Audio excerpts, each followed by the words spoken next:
Welcome in to Thimbleberry U. I am Jon Gay, joined again by Amy Walls from Thimbleberry Financial. Amy, always great to be with you. Jag, it's always fun to be here with you. So, Amy, I know you have a lot of clients in the tech sector, and this would go for them as well as anybody, really. And that is, if your company, if your employer is going public, that could be kind of a scary thing to hear if you don't have a really good understanding for what that means. So, today's podcast, my company is going public. Now what? Where do we start? Yeah, it's interesting you mentioned scary. I think the biggest part of the scariness with that, or the fear, is really just the overwhelm of information that may be coming to an employee of a firm that is going public. Mm-hmm. Because if anything, you're going to get some money out of it, right? But what going public really means is that the company is going to start to sell shares of its stock. Mm-hmm. This is really done to raise capital. And it can be done in two forms. One is an IPO or initial public offering, or as a direct listing. And I don't want to get into a lot of detail about IPOs and direct listings, but the gist of it is that with an IPO, the company actually creates new shares to put on the market, and those shares have to be underwritten before they're sold to the public. Mm-hmm. With a direct listing, no new shares are created. So they just list existing shares. Got it. Okay. So when the company goes public, and I know every time you hear news about your company or your employer, people get nervous, people wonder, people talk by I guess not the water cooler in the days of the pandemic, but the virtual water cooler or the virtual Zoom meeting or whatever the case may be.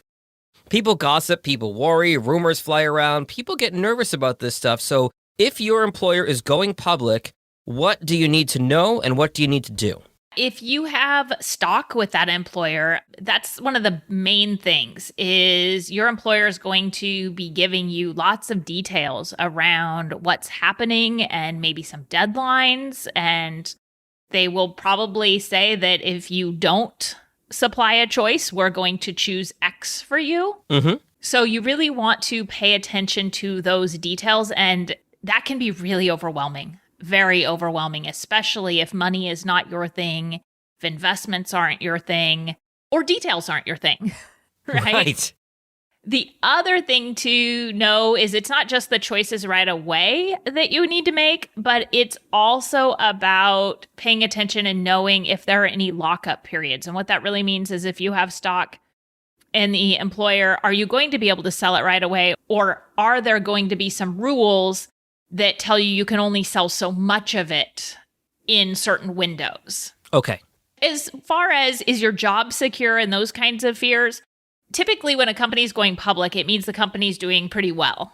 Mm-hmm. So I don't know that people need to be concerned that going public means that they're going to lose their job. Right. You think about all the movies and TV shows where they have the IPO and people are clinking champagne and celebrating. It's generally a good thing, at least the way it's perceived in TV and in the movies. So I'm glad to hear you say that. Not always, but generally translates to real life. Yes. And I think that's how most people should approach it, is that, hey, there's probably extra cash flow coming my way, extra wealth coming my way. And the questions are just really around, what do I do with that? How do I navigate this craziness?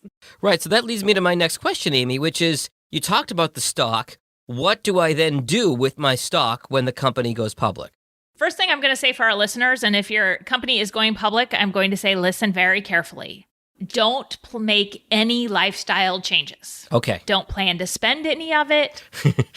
Don't go decide you're buying a new car or vacation property or start looking for a new house. Don't make any changes. Mm-hmm. Because this is sudden wealth. Yes, you knew it had potential beforehand, but when there's sudden wealth, it's an easy spot to get into trouble and overextending yourself. It's a lot like winning the lottery, right? I was just going to make that analogy, yeah.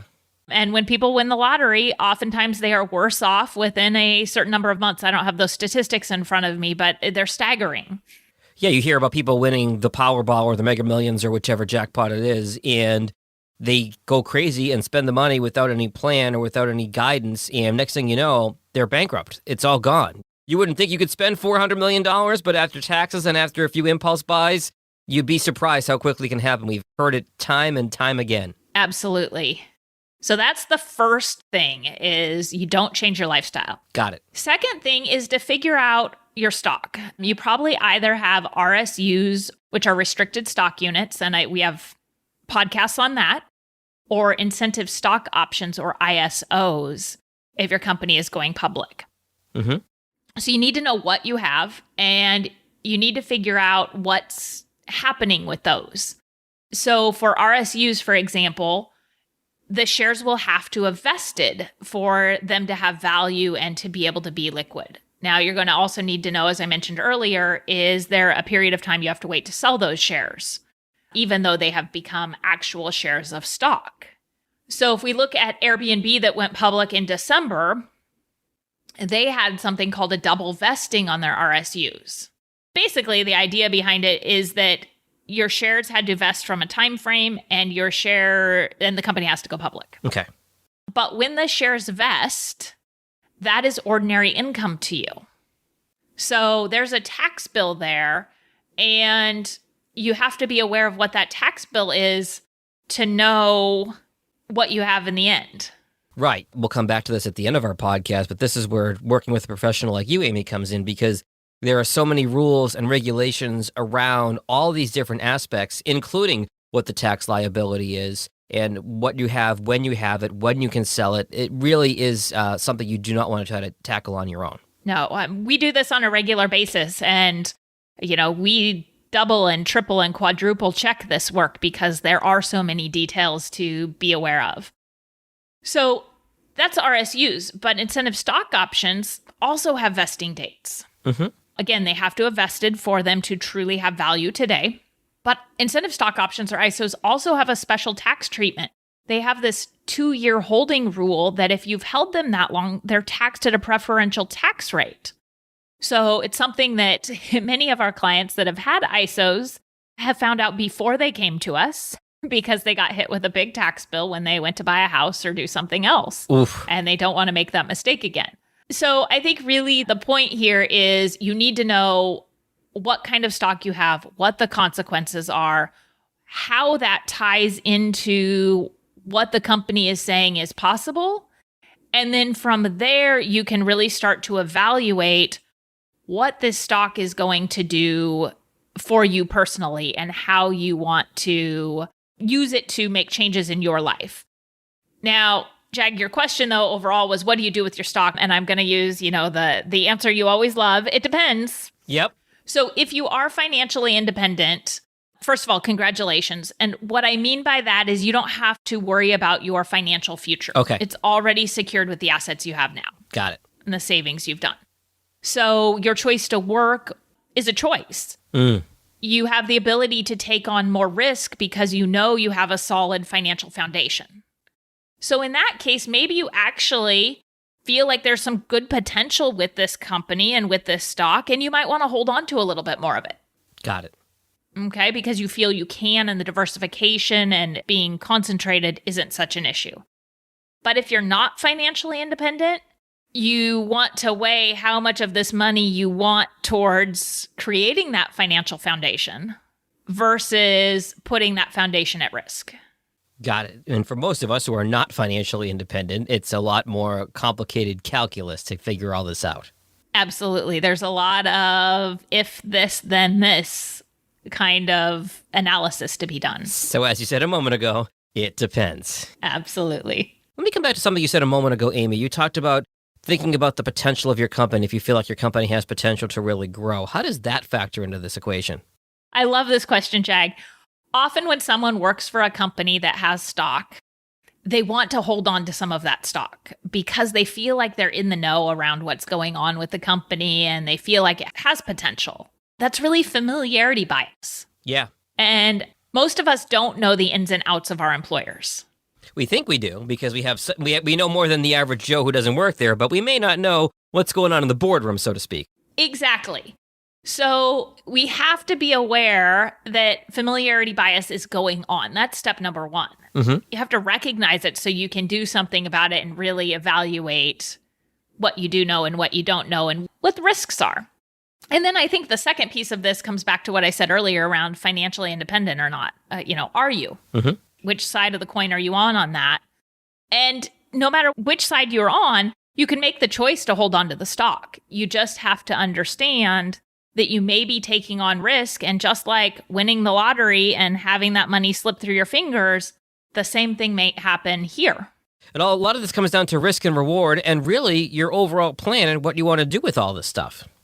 Yeah, I think if I were somebody in this position and knowing what I know as a financial advisor, and let's say that I'm single, it's just me I have to worry about, and I have a windfall like this with my company going public and I have quite a bit of stock, I'd be more likely to hold on to some of that stock than if I am the breadwinner for a family with multiple children and a spouse, and everyone's depending on me. Right. And this is going to be college money, and this is going to be my and my spouse's retirement. In that case, I'm likely going to take on a little bit less risk. So it all comes down to your personal situation and what choices and values are important to you. So as we start to wrap up here, Amy, what tips do you have generally for folks who are looking at their company going public and looking at all these different types of stock ideas and options? First, I do think this is an area where it's really important to get some professional help to understand the tax consequences, to understand just the mechanics of how this works and what your choices are, what the trade-offs are. Number two, don't plan to increase your spending until you really have sat with this and thought about what's important and understand how it impacts your financial future. Next, which is somewhat related, is to just have your plan. Yeah. Know what's important and have a plan for that. Is your priority to pay down debt? Is it to buy or upgrade your home? And do you know what's within your means? Is it to fund college for kids or front load your retirement or buy yourself more flexibility financially in the future? Mm-hmm. The other thing is to diversify. Just because we do have that familiarity bias and smart financial planning and investment decisions says we should diversify. There's no doubt about that. And the last thing I'm going to say here from a special tip perspective is to be aware of taxes. And I don't just mean the taxes that I talked about earlier with RSUs and ISOs and the mechanics of them. These dollars, when they come to you, are not under the umbrella of any sort of retirement plan. Which means as they're bought and sold, there's going to be tax ramifications. Taxes aren't withheld from those proceeds going forward. And so depending on what you do with these dollars, that could create a larger tax bill on an annual basis if they're invested. And that can be a surprise when it comes tax time each year. And so you want to be aware, maybe consider investing in some tax managed type of strategies to help minimize that tax bill. As you said a moment ago, Amy, there really is so much and so many layers to all of this and so many variables that this is not something you want to tackle on your own. If you want the professional help and you want to talk to somebody like Amy at Thimbleberry Financial, what are the best ways for people to find you? On our website at thimbleberryfinancial.com or give us a call at 503-610-6510. Always a pleasure, Amy. We'll talk soon. Yes, sounds good, Jag. Thanks. Registered representative, securities offered through Cambridge Investment Research, Inc., a broker-dealer, member FINRA SIPC. Investment advisor representative, Cambridge Investment Research Advisors, Inc., a registered investment advisor. Cambridge and Thimbleberry Financial are not affiliated.